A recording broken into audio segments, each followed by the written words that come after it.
Bom dia, pessoal. Espero que todos estejam bem, né? Todos os que me assistem, os professores tutores, interlocutores, professores da sala de recurso e os demais profissionais da educação. Hoje nós vamos conversar sobre um assunto e eu já relato aqui que vão ser alguns vídeos curtos, para que fique mais fácil. Eu entendo que pausar um pouquinho o assunto para reflexão e depois voltar fique mais proveitoso. Porque o assunto que nós vamos conversar hoje é sobre a dislexia. A dislexia, ela não é um dos públicos alvos da educação especial. A dislexia é um transtorno de aprendizagem, vocês vão ver no decorrer da minha fala, só que é um diagnóstico muito presente nas nossas escolas. E há um número bem significativo de professores tutores que atendem alunos com dislexia. Eu quero colocar para vocês que em relação à dislexia, não é? Os alunos, eles não são iguais, como em qualquer outro caso, certo? Nós temos um mesmo diagnóstico, o mesmo CID, o mesmo distúrbio, mas a diferenciação entre essas pessoas, ela é muito grande. Então, nessa nossa primeira parte, eu quero conversar com vocês para procurar esclarecer o que é dislexia. Porque existe um mito muito grande. A criança com dislexia, ela é aquela que ela não consegue ler, que ela não consegue escrever. Dislexia não é apenas isso, certo? Então, eu quero procurar, vou procurar esclarecer esses pontuamentos para vocês.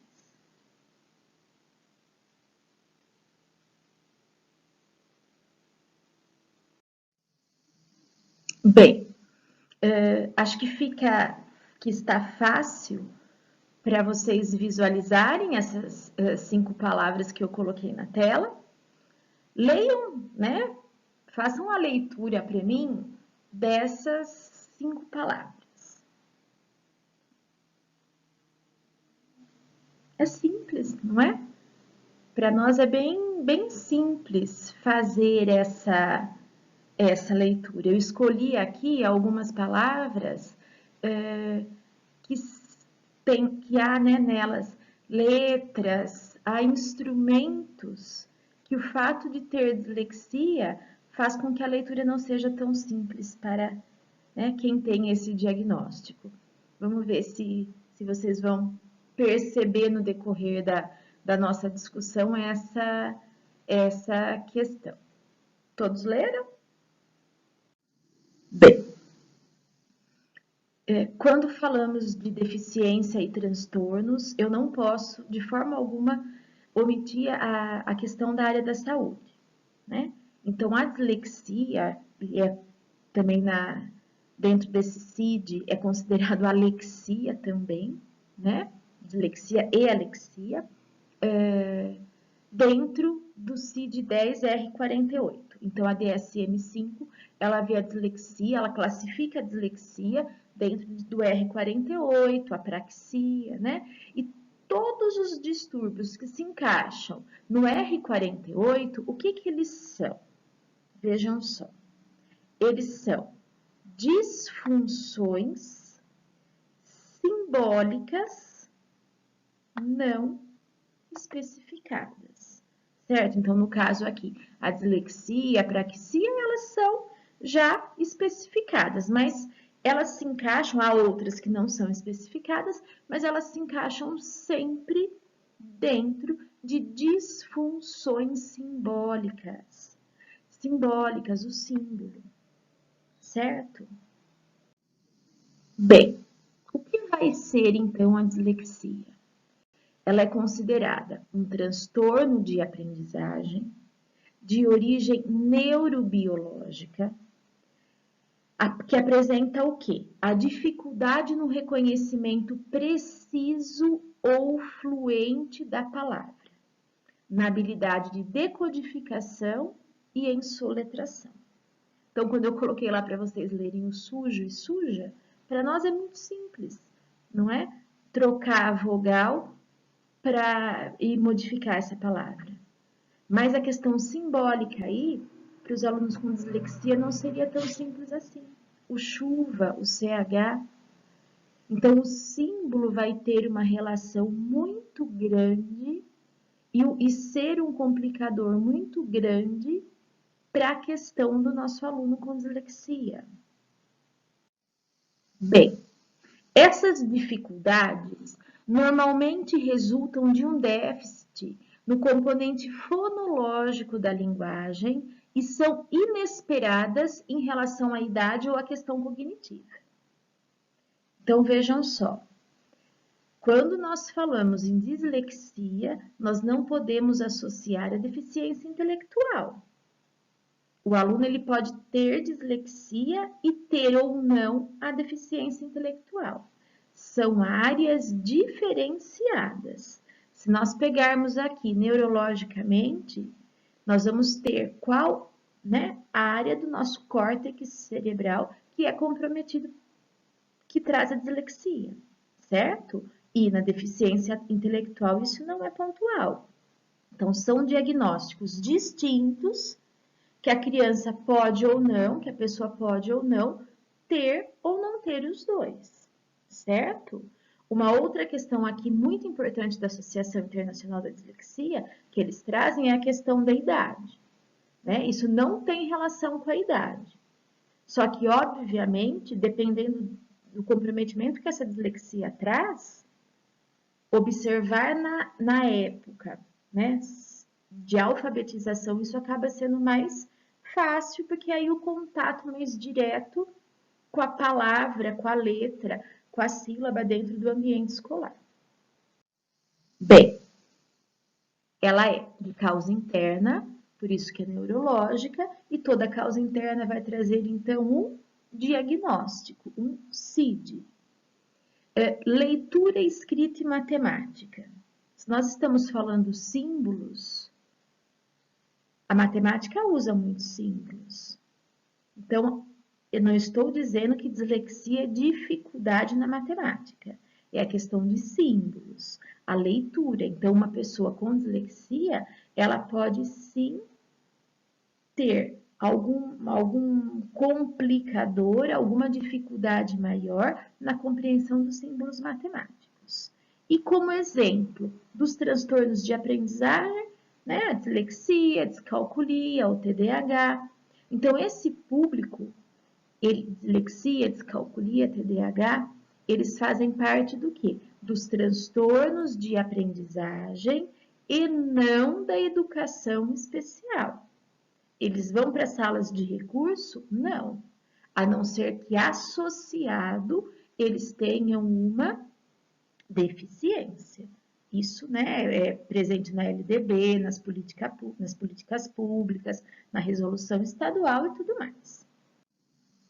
Bem, a dislexia resulta de alterações neurobiológicas, como nós vimos, e qual que é a questão cerebral?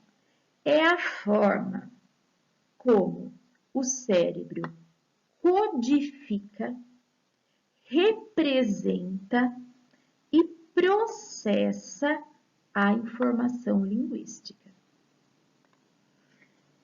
Então, é cerebral, é neurobiológico e o comprometimento, então, vai ser como que esse cérebro ele vai codificar, ele vai processar essa informação. Por isso que há aí os mitos da dislexia, que o aluno olha, parece que as letras se mexem, tudo mais. Não é porque é uma questão de codificação. Eu olho, o meu cérebro codifica e me traz a informação. No caso da dislexia, esse processo não é tão simples. Quando eu coloquei as 5 palavras para vocês lá no início, provavelmente chamou mais atenção as 2 palavras juntas embaixo. Porque eu já olhei e falei, nossa, aqui tem algo de diferente. Não é? Então, isso significa codificar. Manifesta-se por alterações no domínio do processamento fonológico e noutros domínios neurolinguísticos e neuropsicológicos, que conduzem a um conjunto significativo de alterações na leitura e na escrita. Então, quando nós falamos aqui do processamento fonológico, lembrando do que a gente já conversou sobre linguagem, sobre o que significa se comunicar, falar, a linguagem, os processos fonológicos, eles vão ser sempre linkados para a questão dos códigos, do codificar. Na leitura, vejam na leitura o que a dislexia ela vai trazer de comprometimento. Notam-se confusões de grafemas, cuja correspondência fonética é próxima ou semelhante, ou cuja forma é aproximada, bem como surgem frequentes inversões, omissões, adições e substituições de letras e sílabas. Então, não é apenas a dislexia a troca fonética, o P pelo B, o T pelo D, certo? São trocas, são inversões, são adições de letras semelhantes ao código. Eu vou mostrar depois para vocês uma atividade, não é, usada para a questão da dislexia. Né? Como que são as trocas, quais trocas elas podem existir dentro desse campo. Então, vamos, se há alguém que tenha ideia de que dislexia são trocas fonéticas, de mesmo, né, a questão aí do som ser semelhante, não é apenas isso. Pode ser, mas há também outras trocas. A mesma questão, gente, de letras espelhadas, né? Até que momento se espelha uma letra dentro do processo de alfabetização e que isso já sai da compreensão. Não é? Então, espelhar eternamente letras, quando já se passou esse período de alfabetização que é comum lá no início, não é? São sinais também. Bem, na leitura de texto, existe uma acentuada dificuldade na precisão e fluência da leitura. E aqui coloca que é significativamente abaixo do esperado para a idade, né? A idade é o nível de escola. Bem como um déficit na compreensão da leitura. Pode estar comprometida uma ou 2 vias da leitura, a via fonológica e a via lexical, que são subtítulos da dislexia. Então, vejam só, a questão da dislexia, ela vai ter o seu desdobramento dentro das características que essa pessoa vai ter. O que seriam esses subtipos? É via fonológica? É a via do som? É a via lexical? É a via da compreensão? Não é?